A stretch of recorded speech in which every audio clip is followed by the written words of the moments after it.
প্রিয় বন্ধুরা, তোমাদের সকলকে স্বাগত জানাই অপূর্ব প্রাইমারি সেন্টার ইউটিউব চ্যানেলে। আজ আমি তোমাদের সঙ্গে তোমরা যারা ক্লাস 4 পড়ো, তোমাদের তৃতীয় পর্যায়ক্রমিক যে পরীক্ষা হবে সেই তৃতীয় পর্যায়ক্রমিক মূল্যায়ন পরীক্ষার প্রশ্ন বিচিত্রা এই বিষয়ের পরিবেশ এই বিষয়টির থেকে 3 নাম্বার যে স্কুলটি রয়েছে গোবরবাজার জিএসএফপি স্কুল, ঠিক আছে। তো এই স্কুলের সমস্ত প্রশ্ন এবং তার উত্তরের সমাধান নিয়ে এলাম। এর আগে 2 স্কুল পর্যন্ত আমরা করে দিয়েছি, অর্থাৎ দ্বিতীয় স্কুল পর্যন্ত কমপ্লিট করে দিয়েছি। যারা না দেখেছো প্লেলিস্টের মধ্যে পেয়ে যাবে, প্লেলিস্টের লিঙ্ক এই ভিডিওর ডেসক্রিপশানে দেওয়া রয়েছে। তো দেখো, এখানে বলা রয়েছে সঠিক উত্তরটির তলায় দাগ দাও। প্রথম প্রশ্ন দেওয়া রয়েছে, দেখো ক দাগে সমাজ শব্দের মানে হলো। এখানে উত্তরগুলো আমি দাগিয়ে দিচ্ছি, তোমরা দাগিয়ে নাও, ঠিক আছে। তো এখানে হবে একসঙ্গে চলা সমাজ শব্দের অর্থ। তারপরে দেখো খ দাগে রেশনে অল্প মূল্যে চাল গম পাওয়া উচ্চবিত্তরা, মধ্যবিত্তরা, নিম্নবিত্তরা। কারা পায় বলো তো? নিম্নবিত্তরা। মানে প্রশ্নটা বলেছে রেশনে অল্প মূল্যে চাল গম পায়, কারা পায়? সেটা হচ্ছে নিম্নবিত্তরা, ঠিক আছে। তারপরে দেখো নেক্সট পেজে আছি, এবারে আমরা চা হলো একটি। এখানে দেখো এই চাটা কি বলো তো? এখানে হবে পানীয় ফসল, ঠিক আছে। তো পানীয় ফসলে দাগ দিয়ে দেবে। নুন, চুন, চিনি, ঠিক আছে, মাখিয়ে রাখলে মাছ মাংস ভালো থাকে। এখানে হবে যেটা, সেটা হচ্ছে নুন। নুন মাখিয়ে রাখলে, তো এটা নুনের তলায় দাগ দিয়ে দেবে। নুন হবে। মাটি, জল, বায়ু হলো প্রাকৃতিক, কৃত্রিম, ব্যক্তিগত সম্পদ, প্রাকৃতিক সম্পদ, প্রাকৃতিকের তলায় দাগ দিয়ে দেবে। তারপরে দেখো কি বলা রয়েছে, দূষিত জল পান করলে ম্যালেরিয়া, আমস হয়, ডেঙ্গু হতে পারে, আমস হয়। ব্যাটারি, বায়ু, ইঞ্জিন চালিত যানবাহন বায়ু দূষণ ঘটায়, ইঞ্জিন চালিত যানবাহন। তারপরে দেখো বিষ্ণয়রা রাজস্থান, গুজরাট, মহারাষ্ট্রের লোক। এই প্রশ্নটার উত্তর হবে যেটা, সেটা হচ্ছে কি রাজস্থানের লোক, ঠিক আছে, রাজস্থানের লোক। তারপর দেখো লেপচা মিউজিয়াম রয়েছে কালিম্পংয়ে, কার্শিয়াংয়ে, জলপাইগুড়িতে, কালিম্পংয়ে, ঠিক আছে। তারপরে দেখো আচ্ছা, সহজে জলে নষ্ট হয় না কোনটি? পোড়ামাটি, ভেজা মাটি, শুকনো মাটি, পোড়ামাটি। পরে শূন্যস্থান পূরণ করো। কি বলা রয়েছে দেখো, মানুষ হলো ড্যাশ। এই প্রশ্নের উত্তরটা কি লিখবে দেখে নাও। সামাজিক প্রাণী, শূন্যস্থানে লিখবে সামাজিক প্রাণী। নেক্সট প্রশ্ন দেখো, ভারতের উত্তরে আছে ড্যাশ। এই প্রশ্নের উত্তর কি লিখবে? হিমালয় পর্বত। ড্যাশে লিখবে হিমালয় পর্বত। নেক্সট দেখো, ড্যাশ গাছ পাওয়া যায় মপলং বনভূমিতে। কি পাওয়া যায়? কুরজি, কয়াসু বর্গিজরে ফসই, স্পেলিংটা এটাই হবে, কুরজি গাছ পাওয়া যায়। ঘর দাগে দেখো, গুরু সদয় দত্ত ড্যাশ প্রতিষ্ঠা করেছিলেন। ঘর দাগের প্রশ্নের উত্তরটা হবে ব্রতচারী। ব্রতচারী লিখবে শূন্যস্থানে। খাদ্য বন্টনের জন্য সরকার ড্যাশ ব্যবস্থা চালু করেছে। কুঁয়র দাগের প্রশ্নের উত্তরটা লিখবে রেশন। রেশন ব্যবস্থা চালু করেছে সরকার, ড্যাশে রেশন লিখবে। পিংলা এর আগে একটা প্রশ্ন আছে, বাতাসে ভেসে থাকা ড্যাশ খাদ্যকে নষ্ট করে। তো কী হবে? জীবাণু। জীবাণু লিখবে ড্যাশের ঘরে। নেক্সট, পিংলা ড্যাশের জন্য বিখ্যাত? পটচিত্রের জন্য, পটচিত্র লিখবে। তারপরে দেখো, জাদুঘরকে ইংরেজিতে ড্যাশ বলে। কি বলা হয়? মিউজিয়াম। মিউজিয়াম লিখবে ড্যাশে। জামা মসজিদ ড্যাশতে অবস্থিত। দিল্লিতে অবস্থিত জামা মসজিদ, দিল্লি লিখবে ড্যাশে। তাজমহল সৌধ ড্যাশ স্মৃতিতে বানানো হয়েছে? মমতাজের। শাহজাহান মমতাজের স্মৃতির উদ্দেশ্যে বানিয়েছিলেন, আর মমতাজ ছিলেন শাহজাহানের স্ত্রী, ঠিক আছে, মনে রাখবে। 3 দাগে যাচ্ছি এবারে আমরা। ভুল সংশোধন করে লেখো, সঠিকটি আর কি, ভুল সংশোধন করে লেখো, নির্দেশটা দেওয়া রয়েছে। কর দাগে দেখো কি বলা হচ্ছে, খ্রিস্টানদের উপাসনা গৃহ হলো মন্দির। এটা ভুল। কি হবে বলো তো? গির্জা। গির্জা লিখবে। তারপরে দেখো, মানে এই সাইডেই লিখে দেবে গির্জা বলে, এরকম করে, বা নিচে তোমাদের হয়তো উত্তর লেখার জায়গা থাকতে পারে, ঠিক আছে, লিখে দিবে। মিউজিয়াম কথার অর্থ হলো রান্নাঘর। এখানে এটা ভুল। কি লিখবে? জাদুঘর। তারপরে দেখো নেক্সট, জামভাজি পশ্চিমবঙ্গের লোক ছিলেন। এটা ভুল, রাজস্থানের লোক ছিলেন, রাজস্থানের লিখবে। তারপরে দেখো, আপেল চাষ হয় মেদিনীপুরে। এটা ভুল। কি লিখবে দেখো, আপেল চাষ হয় দার্জিলিংয়ে, দার্জিলিং লিখবে। তারপরে দেখো, মাটি কুপাতে লাগে খুন্তি। এটা ভুল। কি লাগে? কোদাল লাগে, কোদাল লিখবে কোদাল। তারপরে দেখো আচ্ছা এটা দার্জিলিংয়ে যেহেতু এ দিয়ে দিবে হাইফেন দিয়ে দার্জিলিং এ, ঠিক আছে। তারপরে দেখো একটি বাক্যে উত্তর দাও। এই প্রশ্ন করার উত্তর নেক্সট দেখো একটি বাক্যে উত্তর দাও। এই প্রশ্নগুলোর উত্তর দেখো কি লিখবে। কি বলা রয়েছে, পরিবেশ আন্দোলনের সঙ্গে জড়িত দুজন বিখ্যাত মানুষের নাম লেখো। কি লিখবে প্রথম প্রশ্নের উত্তর, কর দাগে 4 দাগের কর প্রশ্নের উত্তর লিখবে সুন্দরলাল বহুগুণা ও অজিত কুমার ব্যানার্জি। অজিত কুমার ব্যানার্জি বানানটা দেখে নাও, বয়সবলাকার মানে এটা হচ্ছে মধ্যনয় আকার বগিচয় রে ভস্তিকার, ঠিক আছে, ব্যানার্জি। তারপর দেখো তাহলে কী হলো, দুজন নেতার নাম কী হবে, সুন্দরলাল বহুগুণা ও অজিত কুমার ব্যানার্জি, এই দুটোর নাম লিখে দিবে। নেক্সট দেখো কি বলা রয়েছে, কি মিশিয়ে রাখলে দানা শস্য বহুদিন ভালো থাকে।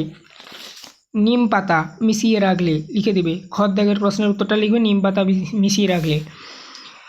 বায়ু দূষণ ঘটায় না এমন দুটি স্থলযানের নাম লেখো। অনেক হয়, এখানে তোমাদের দুটো লিখতে বলেছে। সাইকেল লিখতে পারো, কমা দিয়ে লিখবে ট্রেন, এটা লিখতে পারো। তারপরে হচ্ছে টোটো, তারপরে ইলেকট্রিক স্কুটার, এগুলো সব কমা দিয়ে লিখে দেবে। ভ্যান বা রিক্সা যেটাকে বলা হয় সেটা লিখতে পারো, ঠিক আছে। টোটো তো ইদানিং বেরিয়েছে, নাহলে এর আগে ছিল ভ্যান বা যেটাকে রিক্সা বলা হয় সেটা, ঠিক আছে, এই যে রিক্সা। নেক্সট দেখো পরবর্তীতে কি বলা রয়েছে, গাছের প্রাণ বাঁচাতে নিজেদের প্রাণ দিয়েছিলেন কারা। আচ্ছা যারা দিয়েছিলেন তাদের সম্পর্কে লিখতে হবে। কি লিখবে, এই প্রশ্নের উত্তর লিখবে বিষ্ণাইয়ারা। বিষ্ণাইয়ারা হচ্ছে গাছের প্রাণ বাঁচাতে নিজেদের প্রাণ দিয়েছিলেন, গাছগুলোকে জড়িয়ে ধরে রেখে, ঠিক আছে। আন্দোলনও করেছিলেন, তোমরা পড়েছ। তারপরে দেখো মেঘালয়ের বাসিন্দা কারা, এখানে এই প্রশ্নটার উত্তর লিখবে দেখো খাসিয়ারা। খাসিয়ারা মেঘালয়ের বাসিন্দা, উমর দাগের প্রশ্নের উত্তর হবে খাসিয়ারা। তারপরে দেখো বিষ্ণুপুরের প্রাচীন নাম কি ছিল, বিষ্ণুপুরের প্রাচীন নাম ছিল মল্লভূম। এগুলো পূর্ণ বাক্যে লিখবে, আমি জাস্ট উত্তরগুলো লিখে দিয়েছি এখানে, মল্লভূম। তারপরে দেখো জমিতে ব্যবহৃত দুটি রাসায়নিক সারের নাম লেখো। আচ্ছা প্রথমত কী লিখবে দেখে নাও, ইউরিয়া ও তার সঙ্গে আরেকটা লিখবে দেখো অ্যামোনিয়াম সালফেট। অ্যামোনিয়াম সালফেট বানানটা দেখে নাও, অজফলা আকার ময়কার দন্তনস্যাকার ম নস্যাকার ল ফয়কাট্ট, অ্যামোনিয়াম সালফেট। বটিচত্বের প্রশ্ন কী ছিল, মাপলং বনভূমি কোথায় অবস্থিত। এটা একটু লিখবে এভাবে দেখো, মেঘালয়ের শিলং থেকে 25 কিলোমিটার দূরে রয়েছে বিখ্যাত মাপলং পবিত্র বনভূমি। এভাবেই উত্তরটা একটু লিখবে, এটা সাজিয়ে, এটা পূর্ণ বাক্যে লিখে দিয়েছি আর কি। দেখো আর পুরো প্রশ্ন এখানে যা যা দেখছো, যা যা উত্তর আলোচনা করছি সবই পরীক্ষার খাতায় পূর্ণ বাক্যে লিখবে। আরেকবার বলে দিচ্ছি, মাপলং বনভূমি কোথায় অবস্থিত, মেঘালয়ের শিলং থেকে 25 কিলোমিটার দূরে রয়েছে বিখ্যাত মাপলং পবিত্র বনভূমি, এটাই লিখে দিবি। ঝড় দাগের প্রশ্ন দেখো, লেপচা মিউজিয়াম কোথায় অবস্থিত। দেখো লেপচা মিউজিয়াম দেখো দার্জিলিং জেলার কালিম্পং এ লেপচা মিউজিয়াম রয়েছে, এভাবে লিখবে। এটাও পূর্ণ বাক্যে লিখে দিয়েছি। তাহলে কী হলো, দার্জিলিং জেলার কালিম্পং এ লেপচা মিউজিয়াম রয়েছে, এভাবে লিখে দেবে। ইয়র দাগের প্রশ্ন দেখো, গান্ধীজির পুরো নাম কি। দেখো কি লিখবে, গান্ধীজির পুরো নাম হলো, এভাবে লিখে কমা দিয়ে লিখবে, বা কমা দিতে পারো বা এভাবে অ্যারো দিতে পারো, মানে কমা বলতে এরকম কমা আর কি, কিংবা অ্যারো দিতে পারো এটা, মোহনদাস করমচাঁদ গান্ধী, ঠিক আছে। এরপর আমরা বাম দিকের সঙ্গে ডান দিক মেলাও, এই প্রশ্নের উত্তরগুলো দেখে নেব 5 দাগের, ঠিক আছে। দেখো আসছে, আর অ্যান্সারগুলো কীভাবে লিখবে পূর্ণ বাক্যে লাস্টের দিকে আমি দেখিয়ে দিয়েছি। তো দেখো 5 দাগের প্রশ্নের উত্তরগুলো দেখো কী বলা রয়েছে, বাম দিক ডান দিক, বিষ্ণয় এর সঙ্গে যাবে যেটা 4, দেখো 29টি উপদেশ, ঠিক আছে, 29টি উপদেশ দিয়েছিলেন তার শিষ্যদের, এটা হচ্ছে 4 হবে। ভিক্টোরিয়া মেমোরিয়াল, এটা আছে কী হবে 6। কি রয়েছে দেখো, কলকাতাতে অবস্থিত, 6 লিখবে। কোণারকে সূর্য মন্দির কোথায় না, এই যে দেখো পুরী, 5। তারপরে দেখো ব্যান্ডেল চার্চ, ঠিক আছে, ব্যান্ডেল চার্চ কোথায়, পশ্চিমবঙ্গে অবস্থিত, 1। তারপরে দেখো আরবারি জঙ্গল, ঠিক আছে, তো এটা হবে 2, পশ্চিম মেদিনীপুরে অবস্থিত এটা। রইল বাকি 3, মোহনদাস করমচাঁদ গান্ধী, এখানে গান্ধীজি নামে পরিচিত বা গান্ধীজির আরেক নাম, তো 3 লিখে দিবে। পরবর্তী নেক্সট পেজে যে প্রশ্নগুলো রয়েছে তার সমাধান দেখে নাও। চ্যানেলে নতুন থাকলে চ্যানেলটাকে সাবস্ক্রাইব করবে, বেল আইকন অপশানে সেভ রাখবে। তোমরা যারা না সাবস্ক্রাইব করতে পারবে বাড়ির বড়দেরকে বলবে ওনারা যেন চ্যানেলটাকে সাবস্ক্রাইব করে নেয়। দেখো, পূর্ণবাক্যে উত্তর দাও। কি বলা রয়েছে? মমি কাকে বলে? প্রত্যেকটি প্রশ্নের মানগুলো দেখে নাও, 2 নাম্বার করে 5টা প্রশ্ন রয়েছে। মমি কাকে বলে? ঠিক আছে, এই প্রশ্নটার উত্তর কি লিখবে? দেখো, মমি মিশরের রাজাদের মৃতদেহগুলিকে ওষুধ মাখানো কাপড় জড়িয়ে সংরক্ষণ করা হতো, একে মমি বলে। আরেকবার বলছি, মিশরের রাজাদের মৃতদেহগুলিকে ওষুধ মাখানো কাপড়ে জড়িয়ে সংরক্ষণ করা হতো, একে মমি বলে। এটাই লিখে দিবে। তারপরে দেখো নেক্সট প্রশ্ন, খ থেকে প্রশ্ন, দূষণ কাকে বলে? ঠিক আছে, দূষণ কাকে বলে বলো তো? দেখো, দূষণ লিখে একটা পয়েন্ট করবে, আর মমিরটা এরকম লিখেও পয়েন্ট করে তারপরে মমিরটা লিখবে, ভালো লাগবে দেখতে। দূষণ দেখো লিখলে পয়েন্ট করলে দেখো কি বলবে? ক্ষতিকারক পদার্থ পরিবেশের উপাদান সমূহে যুক্ত হলে তাকে দূষণ বলে, মানে দূষণের সংজ্ঞাটা লিখবে। এবার উদাহরণস্বরূপ কি লিখবে? মানে উদাহরণ মানে যেমন, এখানে দেখো যেমন লিখতে পারো কিংবা উদাহরণ এটাও লিখতে পারো, লিখে এরকম পয়েন্ট করলে ভালো হয়। বায়ু দূষণ, জল দূষণ ইত্যাদি। ঠিক আছে, এরপর দেখো নেক্সট কি বলেছে? কীটনাশকের ব্যবহারে কি কি ক্ষতি হয়? কীটনাশকের ব্যবহারে গদ্যাগের প্রশ্নের উত্তরটা দেখে নাও। কীটনাশকের ব্যবহারের ফলে যে যে ক্ষতি হয় এভাবে লিখে পয়েন্ট করলে। 1 নাম্বার লিখবে জমির অর্থকারী পোকামাকড় মারা যায়। কি লিখবে? জমির অর্থকারী পোকামাকড় মারা যায়। অর্থকারী পোকামাকড় বলতে কি? কেঁচো প্রধান একটা অর্থকারী হচ্ছে পোকামাকড়ের মধ্যে পড়ে। কি না, এরা মাটিগুলোকে খেয়ে আবার মল ত্যাগ করে, ওই মাটিগুলোকে আবার মল স্বরূপ বের করে, ওইটা যেটা সেটা হচ্ছে জৈব সারে পরিণত হয়। কিংবা রাইবোজিয়াম থাকে। রাইবোজিয়াম কী জিনিস এখন তোমাদের জানার দরকার নেই, তোমরা বড় হোক পরে জানতে পারবে। ঠিক আছে, এগুলো হচ্ছে অর্থকারী পোকামাকড়। তারপর দেখো 2 নম্বর, ফসলের গুণগত মান কমে যায়। 3 নাম্বার, বৃষ্টির জলের সঙ্গে কীটনাশক বাহিত হয়ে পুকুর, খাল, বিল ও নদীতে মেশে ফলে জলদূষণ হয়। যেহেতু এখানে বলেছি কীটনাশকের ব্যবহারের ফলে যে যে ক্ষতি হয়, এইগুলো ক্ষতি হয়। ঠিক আছে, তারপরে দেখো ঘর দাগের প্রশ্নে যাবো এবারে আমরা। কি বলা রয়েছে দেখো এখানে, সামাজিক প্রাণী কাকে বলে? তো দেখো এখানে কি বলবে? সামাজিক প্রাণী এভাবে লিখলে পয়েন্ট করলে লিখবে যে যে সব প্রাণী দলবদ্ধভাবে সমাজ গঠন করে বসবাস করে তাকে সামাজিক প্রাণী বলে। লিখে মনে হচ্ছে দিলে মানুষ, মৌমাছি, পিঁপড়ে ইত্যাদি।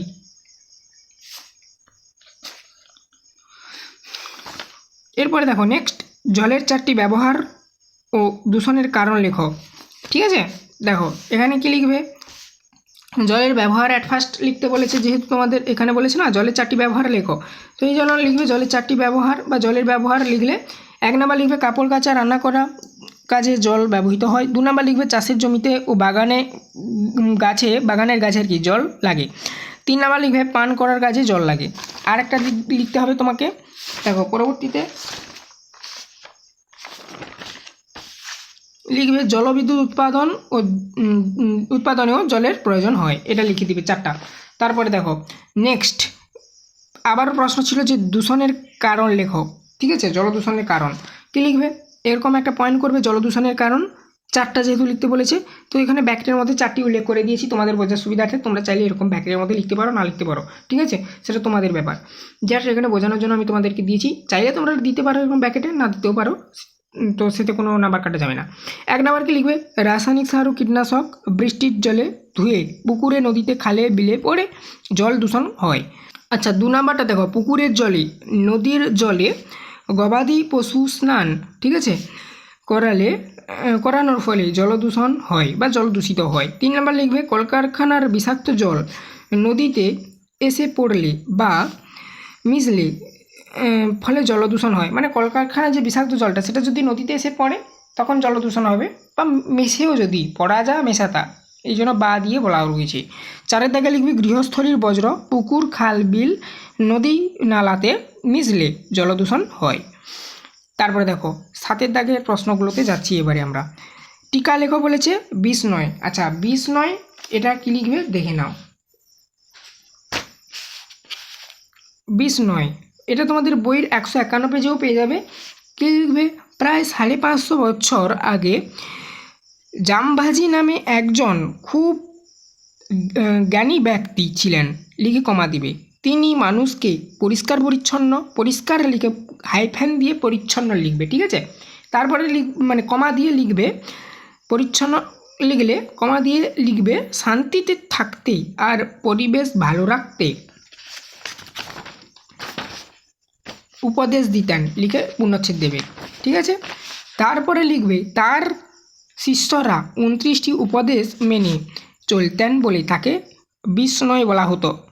এবারে বিষ্ণয় কী জিনিস তোমরা বুঝতে পারলে। আচ্ছা, এখানে দেখো আর একটু জিনিস, এটা তোমাদেরকে লিখতে হবে। 20 মানে 20 আর 9 যোগ করলে 29 হয়। ঠিক আছে, বিষ্ণয়রা অকারণ গাছপালা কাটে না, কোনো পশুর পাখির ক্ষতি করে না। এই জন্য পশু লিখে হাইপেন দিয়েছি, পাখির ক্ষতি করে না, এটা লিখে দেবে। তো 20 নয় টিকাটা তোমরা বুঝতে পারলে। এটা এর আগে সেটিও ছিল, তো চাইলে যার লেখা রয়েছে খাতায় ওখান থেকে তোমরা পড়ে নিতে পারো। তো আজ আর লেখা নেই, লিখে নিতে পারো নতুন করে। এরপরে আর একটা টিকা ছিল, দেখে আমরা এই স্কুলটি কমপ্লিট করব। মহাত্মা গান্ধী, এই প্রশ্নটার উত্তর দেখো। মহাত্মা গান্ধী এরকম লিখলে খদ্দাগে ছিল, তো পয়েন্টটা করবে।